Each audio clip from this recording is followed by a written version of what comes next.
tips for people aspiring for IAS as on today, 2025? ಒಂದು strong general awareness ಇರಬೇಕು. General awareness ಅಂದರೆ ಸುತ್ತಮುತ್ತ ಏನಾಗ್ತಾ ಇದೆ in every field, science, technology, society, cultural ಏನಾಗ್ತಾಯಿದೆ ಅಂತಂದು ಡೀಪರ್ ಅಂಡರ್ಸ್ಟ್ಯಾಂಡಿಂಗ್ ಡೆವಲಪ್ ಆಗಬೇಕು. ಅದಕ್ಕೆ first tip compulsory English newspaper, ಒಂದು ಕನ್ನಡ ನ್ಯೂಸ್ ಪೇಪರ್ನ ಎವ್ರಿ ಡೇ ಮಿನಿಮಮ್ 2 hours ಓದಲೇಬೇಕು. The early you start better it is for you. ನೀವು 9th ಸ್ಟ್ಯಾಂಡರ್ಡಲ್ಲಿದ್ದರೆ ಇವಾಗಲೇ ಶುರು ಮಾಡಿ ಪೇಪರ್ ಓದೋದು. ನೀವೇನು ಕೋಚಿಂಗ್ ಜಾಯ್ನ್ ಆಗಬೇಕಾಗಿಲ್ಲ, ಯಾವ ಕೋರ್ಸ್ ಎನ್ರೋಲ್ ಆಗಬೇಕಾಗಿಲ್ಲ. Read newspaper for 2 days, 2 hours every day with curiosity, with interest, ಏನಾಗ್ತಾಯಿದೆ ತಿಳ್ಕೊಳ್ಳೋಣ ಅಂತಂದ್ಬಿಟ್ಟು. ಯಾಕಂದರೆ we are all part of this world. ನಾಳೆ ಕ್ವಾಂಟಮ್ ಕಂಪ್ಯೂಟಿಂಗ್ ಅಂತ ಬಂದಾಗ ಏನಾಗುತ್ತೋ, so many articles keep coming. ಕರ್ನಾಟಕದಲ್ಲಿ ಒಂದು ಕ್ವಾಂಟಮ್ ಕಾನ್ಕ್ಲೇವ್ ಅಂತ ಕ್ವಾಂಟಮ್ ಇದನ್ನು ಪ್ಯಾಲೇಸ್ ಗ್ರೌಂಡಲ್ಲಿ ಒಂದು ಮಾಡಿದರು ಟು ಅಟ್ರ್ಯಾಕ್ಟ್ ಇನ್ವೆಸ್ಟ್ಮೆಂಟ್ ಅಂತ. ಕ್ವಾಂಟಮ್ ಕಂಪ್ಯೂಟಿಂಗ್ ಅನ್ನೋದು people don't have idea. I mean is going to B the next big thing. Quantum computing ಅಂದರೆ ಈಗ ನಾವು ಕಂಪ್ಯೂಟರ್ಗಳ್ನ ಏನು ಯೂಸ್ ಮಾಡ್ತಾ ಇದ್ದೀವಿ, ಇದಕ್ಕಿಂತ tens of thousands of millions of times fast ಇರುತ್ತೆ ಕಂಪ್ಯೂಟಿಂಗ್ ಪವರು. ಒಂದು ಫಾರ್ ಎಕ್ಸಾಂಪಲ್ ಒಂದು ಡ್ರಗ್ ಡಿಸ್ಕವರಿ ಮಾಡಬೇಕಂತಂದರೆ ಮುಂಚೆ 10, 20, 30 years ರಿಸರ್ಚ್ ನಡೀತಾ ಇತ್ತು. ಕ್ವಾಂಟಮ್ ಕಂಪ್ಯೂಟರ್ಸ್ ಬಂದರೆ it is minutes, matter of minutes. It can give the combination, it can give you how to create the drug. Wow. So ನಿಮ್ಗೆ instant cure ಸಿಗ್ತದೆ. Is it with AI ಸಹಾಯ? With AI, with the help of AI plus quantum computing combined together. ಈಗ ಎಲ್ಲ countries they are in the race to achieve quantum supremacy. ನಾವು AI supremacy, then quantum supremacy. Leading US ಇದೆ. Still US ಚೈನಾಗೆ ತುಂಬ competition ಇದೆ. ಅದಕ್ಕೆ automation ಅಂತ ರೋಬೋಟಿಕ್ಸು add ಮಾಡ್ತಾ ಇದ್ದಾರೆ. So interesting developments are taking place. ಈಗ ರೋಬೋಟ್ಸ್ ಯಾಕೆ ಬರ್ತೇವೆ ಅಂತಂದರೆ ನಮ್ಮ ಕೆಲಸ ಈಸಿ ಮಾಡೋಕ್ಕೆ ಅಂತ ಕಂಪ್ನಿಗಳು ಹೇಳ್ತಾರೆ. ನಮ್ಮದು ಕಸ ಹೊಡೆಯೋದು ಅಥವಾ ಬಟ್ಟೆ ತೊಳೆಯೋದು, ಅಡುಗೆ ಮಾಡೋದು, ಡೊಮೆಸ್ಟಿಕ್ ಹೆಲ್ಪ್ ಅಂತಂದು. ಬಟ್ ಅದಕ್ಕೆ ಬರ್ತಾ ಇಲ್ಲ ಅವೆಲ್ಲ. So they are come to observe the real world, get data from the real world, real physical world. ಇವಾಗ ನೀವು ಯಾಕೆ ಹಿಂಗೆ ಕೂರ್ತೀರಿ, ಹಿಂಗೆ ಮಾತಾಡ್ತೀರಿ, ನಿಮ್ಮ ವ್ಯಕ್ತಿತ್ವ ಯಾಕೆ ಹಿಂಗಿದೆ, ನಂದು ಯಾಕೆ ಹಿಂಗಿದೆ, ನಾನು ಯಾವ ಮೂಮೆಂಟಲ್ಲಿ ಯಾವ ರೀತಿ ಯೋಚನೆ ಮಾಡ್ತೀನಿ, ನನ್ನ ಪ್ಯಾಟ್ರನ್ ಏನು, ಡೈಲಿ ಲೈಫ್ ರುಟೀನ್ ಏನು. Basically they are AI enabled robots ಅವೆಲ್ಲ. They are connected to the servers, data centers. So ಅವೆಲ್ಲ ಅಬ್ಸರ್ವ್ ಮಾಡಿ they will become even more human like. ಹಂಗಾಗುತ್ತೆ. That is the goal of the companies. Okay, so coming back to tips. ಎರಡನೇದು writing skill develop ಮಾಡ್ಕೋಬೇಕು. ನೀವು ಬೇಗ AS exam pass ಆಗಬೇಕಂದ್ರೆ ಒಂದು reading newspaper, ಎರಡನೇದು writing skill is very important. How to write better? Read better, read quality sources. ಆಮೇಲೆ top source ಏನು? Even in YouTube and AI's era, news ಪೇಪರ್ಸ್ಗಳು never use ChatGPT, never use these things because ಅವೆಲ್ಲ diluted. ಅಂದರೆ ನಿಮಗೆ mechanical responses ಕೊಡ್ತವೆ, ಆರ್ಗ್ಯಾನಿಕ್ಕಾಗಿ ಕೊಡೋಲ್ಲ. ನಿಮ್ಮದು originality develop ಆಗೋಲ್ಲ ನಿಮಗೆ. ಸೊ ಅದಕ್ಕೆ ನೀವು ಇಷ್ಟಪಡೋಂಥ ಪುಸ್ತಕನೇ ಓದಿ, ಯಾವುದಾದ್ರೂ ಇರ್ಬೋದು. ಪ್ರೈಮರಿ ನಾವಾಗಲೇ ಮಾತಾಡ್ತಿದ್ವಿ, ಕುವೆಂಪು ಅವರು ಬರೆದಿರೋ ಪುಸ್ತಕ ಓದಿ. ಕುವೆಂಪು ಅವರು ಬರೆದಿರೋ ಪುಸ್ತಕನ ಯಾರೋ ಸಮ್ಮರಿ ಮಾಡಿ ಯಾರೋ ಕೊಡ್ತಾರೆ ಅಂತಂದರೆ ಅದು ಸಬ್ ಸ್ಟ್ಯಾಂಡರ್ಡ್ ಅದು. ಸೊ ಅದನ್ನು ಓದೋದ್ರಿಂದ ನಮ್ಮ ಥಾಟ್ ಪ್ರಾಸೆಸ್, ಈ ಕ್ರಿಟಿಕಲ್ ಥಿಂಕಿಂಗ್ ಅಂತೀವಿ, ಅನಾಲಿಟಿಕಲ್ ಥಿಂಕಿಂಗ್ ಅಂತ ಹೇಳ್ತೀವಿ, ಇವೆಲ್ಲ how to analyse a situation, ಆಮೇಲೆ ಹೌ ಟು ಕ್ರಿಟಿಕಲಿ ಲುಕ್ ಅಂದರೆ ಅನ್ಬಯಾಸ್ಡ್ ಆಗಿ ಆಬ್ಜೆಕ್ಟಿವ್ ಆಗಿ ಹೆಂಗೆ ನೋಡೋದು ಅಂತ, ಇವೆಲ್ಲ ಡೆವಲಪ್ ಆದರೆ UPSC ಎಕ್ಸಾಮ್ ಪಾಸ್ ಆಗುತ್ತೆ. ಥರ್ಡ್ ಟಿಪ್ ಏನಂದರೆ have strong extra curricular activities. ಇದು ಅನ್ಕನ್ವೆನ್ಷನಲ್. ಇದು ಯೂಶಲಿ ಏನು ಹೇಳ್ತಾರೆ, ಕೋಚಿಂಗ್ ಸೇರ್ಕೊಂಬಿಡು ಆಗುತ್ತೆ ಅಂತ. ಎಕ್ಸ್ಟ್ರಾ ಕರಿಕ್ಯುಲರ್ ಆ್ಯಕ್ಟಿವಿಟೀಸ್ ಇದ್ದರೆ ಫೋಕಸ್ ಡೆವಲಪ್ ಆಗುತ್ತೆ, ಕಾನ್ಫಿಡೆನ್ಸ್ ಡೆವಲಪ್ ಆಗುತ್ತೆ, ಪರ್ಸ್ನಾಲಿಟಿ ಸ್ಟ್ರಾಂಗ್ ಆಗುತ್ತೆ. ಸೊ UPSCನಲ್ಲಿ ಲಾಸ್ಟ್ ಸ್ಟೇಜು ಇಂಟರ್ವ್ಯೂ ಇರುತ್ತೆ, ಪರ್ಸ್ನಾಲಿಟಿ ಟೆಸ್ಟ್ ಅಂತಂದು. ಸೊ ಅಲ್ಲಿ ತುಂಬಾ ಹೆಲ್ಪ್ ಆಗುತ್ತೆ those who come with strong ಇದು. ಆಮೇಲೆ ಇನ್ನೊಂದು ಟಿಪ್ ಕೊಡಬೇಕಂದ್ರೆ try to get in to best educational institution. ಅದೇ ಇವೆಲ್ಲ ಎಲ್ಲಿ ಸ್ಟ್ರಾಂಗ್ ಇರುತ್ತೆ, the institution which encourages extra curricular activities, individuality, independent attitude, independent thinking. So ಆ ಥರ ಇನ್ಸ್ಟಿಟ್ಯೂಷನ್ ಇರ್ತದೆ. ಆಮೇಲೆ ಇಂಜಿನಿಯರಿಂಗ್ ಅಂದರೆ ಅದರದ್ದೇ ಆದ ರ್ಯಾಂಕಿಂಗ್ ಇರುತ್ತೆ, ಒಳ್ಳೊಳ್ಳೆ ಕಾಲೇಜಸ್ ಇರುತ್ತೆ. ಹ್ಯುಮ್ಯಾನಿಟೀಸ್ ಅಂದರೆ ಅದರದ್ದೇ ಆದ ಬೆಸ್ಟ್ ಇನ್ಸ್ಟಿಟ್ಯೂಷನ್ಸ್ ಇರುತ್ತೆ. ಈಗ ಡೆಲ್ಲಿ ಯೂನಿವರ್ಸಿಟಿ ಹೋದರೆ ಲೇಡಿ ಶ್ರೀರಾಮ್ ಕಾಲೇಜ್ ಅಂತ ಇದೆ. ಆಮೇಲೆ ಲಾ ಅಂತ ಬಂದರೆ national law school of India university NLS ಇದೆ, ನಮ್ಮ ಬೆಂಗಳೂರಲ್ಲೇ ಇದೆ, India's top most law institution. ಅಲ್ಲಿ ಅಡ್ಮಿಷನ್ ತೊಗೊಳ್ಳಿ, ಹಾರ್ಡ್ ವರ್ಕ್ ಮಾಡಿ, ರೈಟ್. ಸೊ ಅಲ್ಲಿ ಹೋಗೋದ್ರಿಂದ ಏನಾಗುತ್ತೆ, the kind of exposure you get, the kind of quality people around you, they elevate, ನಿಮ್ಮನ್ನೆಲ್ಲ ಎಲಿವೇಟ್ ಮಾಡ್ತಾರೆ.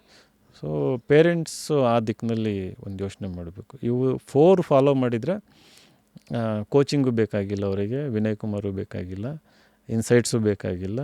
So they themselves will develop that ability and skill to crack this examination. ಇವತ್ತು I think ಒಂದು 6,000 ಜನ ಇದ್ದಾರಾ ನಿಮ್ಮಲ್ಲಿ?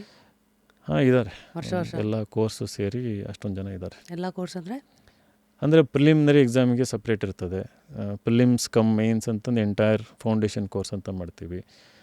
ಬರೀ mains ಎಕ್ಸಾಮಿಗೆ ಕೆಲವೊಬ್ಬರೆಲ್ಲ ಓದ್ಕೊಂಬಂದಿರ್ತಾರೆ, ರೈಟಿಂಗ್ ಬರೋಲ್ಲ, ರೈಟಿಂಗ್ ಇಂಪ್ರೂವ್ ಮಾಡೋದಕ್ಕೆ ಒಂದು ಕೋರ್ಸ್ ಇರುತ್ತೆ. So combine together we have those many students. So ಈ IAS ಇನ್ಸ್ಟಿಟ್ಯೂಟ್ಸ್ಗಳ ಬಗ್ಗೆ ಇರೋ ತಪ್ಪು ಕಲ್ಪನೆ ಏನು Vinay? They are very commercial ಅಂತನೋ, ಆಮೇಲೆ ಎಸ್ಪೆಷಲಿ ಡೆಲ್ಲಿನಲ್ಲಿ ಈ ಪರ್ಸೆಪ್ಷನ್ ತುಂಬ ಇದೆ. ಅಂದರೆ they are not student friendly, ಅಂದರೆ commercial exploit what is a good range? Good range ಅನ್ನೋದಕ್ಕಿಂತ ನಾವು value for money basically. Yes, ನೀವು ಇಷ್ಟು ಚಾರ್ಜ್ ಮಾಡ್ತಾಯಿದ್ದೀರಿ ಅಂತಂದರೆ ಅವ್ರಿಗೆ ಅಷ್ಟೊಂದು ವಾಪಸ್ ಕೊಡ್ತಾ ಇದ್ದೀರಾ, ನೀವು ಇನ್ವೆಸ್ಟ್ ಮಾಡ್ತಾ ಇದ್ದೀರಾ ಅಂತಂದು. ಇವಾಗ ಫಾರ್ ಎಕ್ಸಾಂಪಲ್ ನಾನು ಆಗಲೇ ಹೇಳಿದೆ ಮೆಂಟೋರಿಂಗ್ ಅಂತಂದು, ಆ್ಯಂಡ್ ಈ ರೈಟಿಂಗ್ ಸ್ಕಿಲ್ ಇಂಪ್ರೂವ್ ಮಾಡೋದಕ್ಕೆ ಲಾಟ್ಸ್ ಆಫ್ ಟೆಸ್ಟ್ಗಳೆಲ್ಲ ಕಂಡಕ್ಟ್ ಮಾಡಬೇಕು ನೀವು, ಅದನ್ನು ಇವ್ಯಾಲ್ಯೂಯೇಷನ್ ಮಾಡಬೇಕು. ಆಮೇಲೆ ಇದಕ್ಕೆ ರಿಸೋರ್ಸಸ್ ಸ್ಪೆಂಡ್ ಆಗುತ್ತೆ. ಆಮೇಲೆ ಹೈ ಕ್ವಾಲಿಟಿ ಟೀಚರ್ಸಿಂದ ಪಾಠ ಮಾಡಿಸ್ಬೇಕು. ಸೊ ಅದಕ್ಕೂ ತುಂಬಾ ಖರ್ಚಾಗುತ್ತೆ. ಇವೆಲ್ಲ ಕೊಡ್ತಾ ಇದ್ದೀರಿ. At the end of the day a student should feel confident. ನಾನು ಫಸ್ಟ್ ಡೇ ಜಾಯ್ನ್ ಆಗಿದ್ದಕ್ಕೂ ನೆಕ್ಸ್ಟ್ 1 ಮಂತ್ 6 ಮಂತ್ಸಲ್ಲಿ ಅವ್ರಿಗೆ ಕಾನ್ಫಿಡೆನ್ಸ್ ಬಂದಿರಬೇಕು, ನಾನು ಈ ಎಕ್ಸಾಮ್ನ ಪಾಸ್ ಮಾಡೇ ಮಾಡ್ತೀನಿ ಅಂತಂದು. ಸೊ ಆವಾಗ ಅದು ವ್ಯಾಲ್ಯೂ ಫಾರ್ ಮನಿ. ಸೊ ಕೆಲವೊಬ್ರು ಏನು ಮಾಡ್ತಾರೆ, ತುಂಬ ಚಾರ್ಜ್ ಮಾಡ್ತಾರೆ, ಇವೆಲ್ಲ ಏನೂ ಮಾಡಲ್ಲ, ಪಾಠ ಮಾಡಿ ಕಳಿಸ್ಬಿಡ್ತಾರೆ, ಅವ್ರನ್ನ ಮಾತಾಡ್ಸೋದು ಇಲ್ಲ.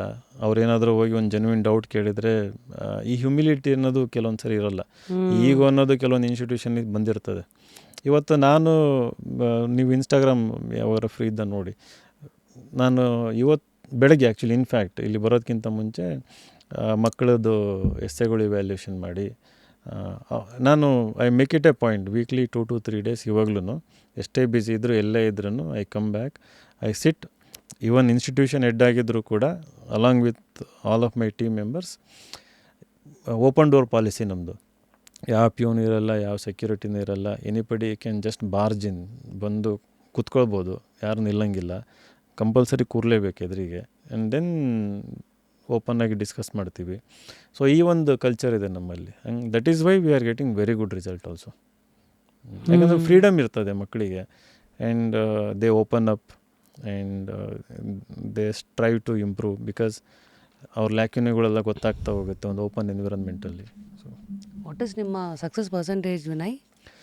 ಪರ್ಸೆಂಟೇಜ್ ಅನ್ನೋದಕ್ಕಿಂತ like every year we are getting around 150 to 200 ranks from all courses. ಈಗ ಕೆಲವೊಬ್ಬರು ಇಂಟರ್ವ್ಯೂಗೆ ಮಾತ್ರನೇ ಬಂದಿರ್ತಾರೆ, ಇನ್ಕ್ಲೂಡಿಂಗ್ ದಟ್ ಆಲ್ಸೋ. ಕೆಲವೊಬ್ಬರು ಮೇನ್ಸಿಗೆ ಮಾತ್ರ ಬಂದಿರ್ತಾರೆ, ಕೆಲವೊಬ್ಬರು ಫಿಲಿಮ್ಸಿಗೆ ಮಾತ್ರ ಬಂದಿರ್ತಾರೆ. So even they also have that gratitude fortunately ನಮಗೆ, ಆ್ಯಂಡ್ ದೇ ಕಮ್, ನಿಮ್ಮಿಂದನೇ ಫಿಲಿಮ್ಸ್ ಪಾಸ್ ಆಯಿತು ಅಂತ ಹೇಳ್ತಾರೆ. ಫಿಲಿಮ್ಸ್ ಪಾಸ್ ಆಗೋದು is a very big deal. ಕೆಲವೊಬ್ಬರು ನಿಮ್ಮಿಂದನೇ SNL ಹೈಯೆಸ್ಟ್ ಸ್ಕೋರ್ ಬಂತು ನನಗೆ ಅಂತ, and that also contributes usually in their success. ಕೆಲವೊಬ್ಬರು ಇಲ್ಲ, ನೀವು ಇಂಟರ್ವ್ಯೂ ಗೈಡೆನ್ಸ್ ಕೊಟ್ರಿ ಕರೆಕ್ಟಾಗಿ, I guide students for the interview, UPSC ಇಂಟರ್ವ್ಯೂನ ಯಾವ ರೀತಿ ಚೆನ್ನಾಗಿ ಮಾಡಬೇಕು ಅಂತ.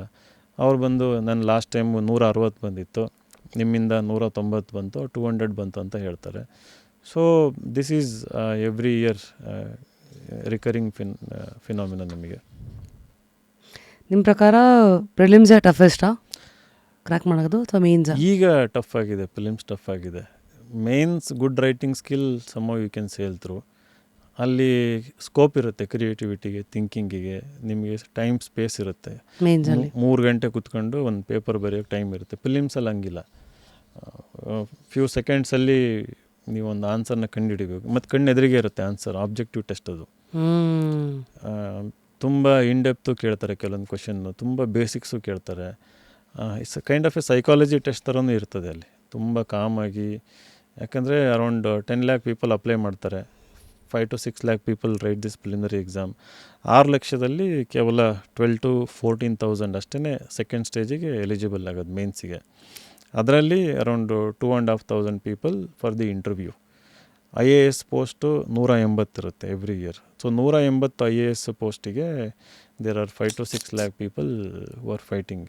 ಸೊ ಹಾಗಾಗಿ ಆಬ್ವಿಯಸ್ಲಿ ಕೆಲವೊಬ್ಬರು IITಯಿಂದ ಬಂದಿರ್ತಾರೆ, ಲ್ಯುಕ್ರೇಟಿವ್ ಜಾಬ್ನ ಸ್ಯಾಕ್ರಿಫೈಸ್ ಮಾಡಿ ಬಂದಿರ್ತಾರೆ, ಪ್ಲೇಸ್ಮೆಂಟ್ ಆಗಿರುತ್ತೆ, ಹೋಗಿರೋದಿಲ್ಲ, 3-4 ವರ್ಷ ಸ್ಪೆಂಡ್ ಮಾಡಬೇಕಾಗತ್ತೆ. ಸೊ ಇವೆಲ್ಲ ಎಕ್ಸ್ಪೆಕ್ಟೇಷನ್ಸು ಕ್ರಿಯೇಟ್ ಮಾಡಿರ್ತಾರೆ ಮನೆಯಲ್ಲಿ, ಸೋಷಿಯಲ್ ಎಕ್ಸ್ಪೆಕ್ಟೇಷನ್ ಇರುತ್ತೆ.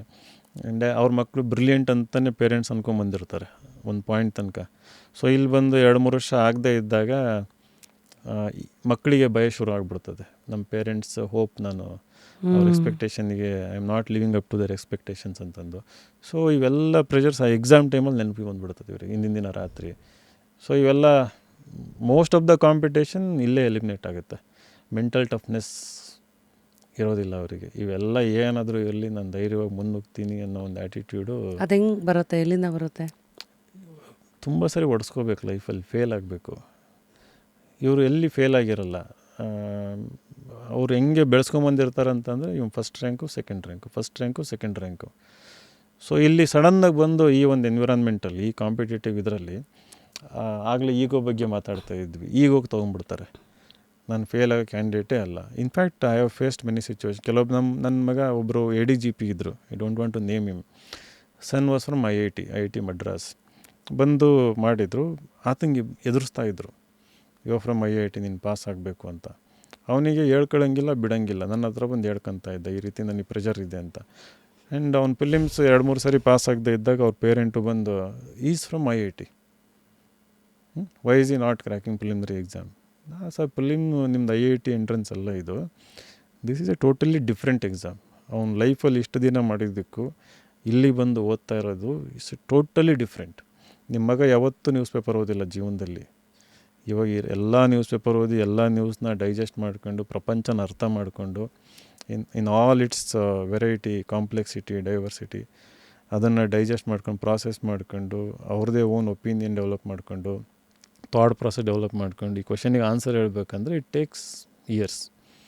For some people 2 to 3 years, some people 4 to 5 years ಎಲ್ಲ ಹಿಡಿತದೆ. ಸೊ ನೀವು ಹಿಂಗೆ ಪ್ರೆಷರ್ ಆಗ್ತಾ ಇದ್ದರೆ ಅದು ಲಿಡ್ ಕ್ಲೋಸ್ ಆಗಿರುತ್ತೆ. ಇವೆಲ್ಲ ಮಾಡೋದಕ್ಕಾಗಲ್ಲ. ಫ್ರೀಡಮ್ ಕೊಡಿ, ಬಿಟ್ಬಿಡಿ ಅವ್ರ ಪಾಡಿಗೆ ಅವರಿಗೆ. ಸೊ ಇವೆಲ್ಲ ಅದಕ್ಕೆ ಮೆಂಟೋರಿಂಗ್ ಅನ್ನೋದು, individual guidance place A very important role. ನಾವು ಕೌನ್ಸಿಲಿಂಗ್ ಮಾಡ್ತೀವಿ ಎವ್ರಿ ಡೇ ಮಕ್ಕಳಿಗೆ.